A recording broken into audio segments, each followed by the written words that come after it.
had designated as, if I'm remembering correctly, and this is back in the 70s and 80s, where Southampton actually designated certain places like old motels that were otherwise useless as places where the Suffolk County could house the indigent or the people who were at the moment homeless. And they still have that throughout the East End. They have that. They also have units throughout the East End, rental units that are affordable housing that people get into. The issue is the waiting list.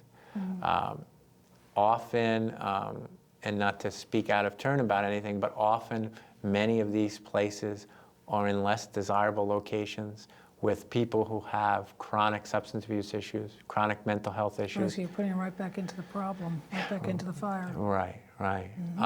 A lot of the systems that we have in place have their own challenges. And to maneuver our folks through these different systems sometimes is very hard. The federal monies that have come out through the stimulus package have been really some great programs are going to come out of this money and this funding, some of which we have applied for. But what is the hope is that more affordable housing will be available.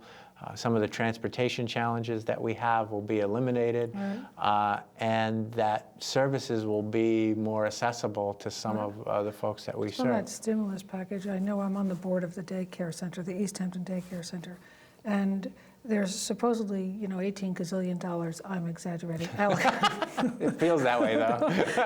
allocated to childcare, early childcare or something.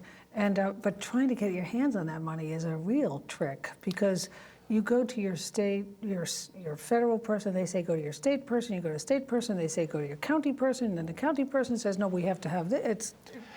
It is very complicated. It seems to be there's lines all over the place, and nobody kind of gets the direct line yet. Absolutely, and I totally agree with you. I've been fortunate enough and lucky enough by the Department of Justice and by some of the federal partners. I've been asked to review some of these stimulus grants and been on conference calls with Washington for the past couple of weeks reviewing about some of the details of some of these grants have come in.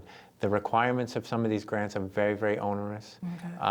They are to try to figure out what's some of the things that you need to be included in these packets to access these monies are very, very difficult. And the response to these applications are overwhelming. I know when I apply for federal grants traditionally before the stimulus money came out, 200 organizations around the country would be getting this, would be applying for this money, and they would give out maybe 10.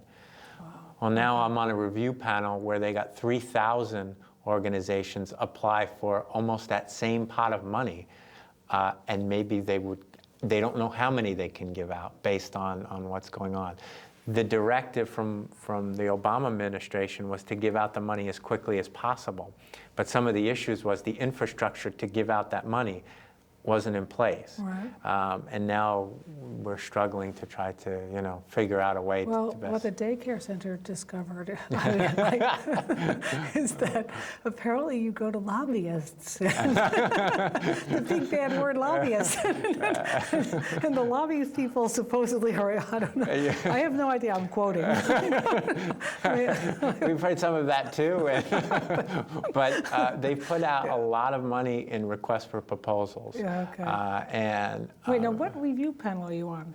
I'm in a review panel for right now a youth mentoring grant, and also an adolescent. Is that nationwide or it's nationwide? Oh, nice. Yeah, it's been a great opportunity to see what folks all around the country are doing with some of their programs. Do you have to go to Washington for that? I do not on this particular review because there's no time. In the coming weeks, I will be on. Do you do it all online? You do it all online, and not to tell you about my problems, but some of that could turn into a different show.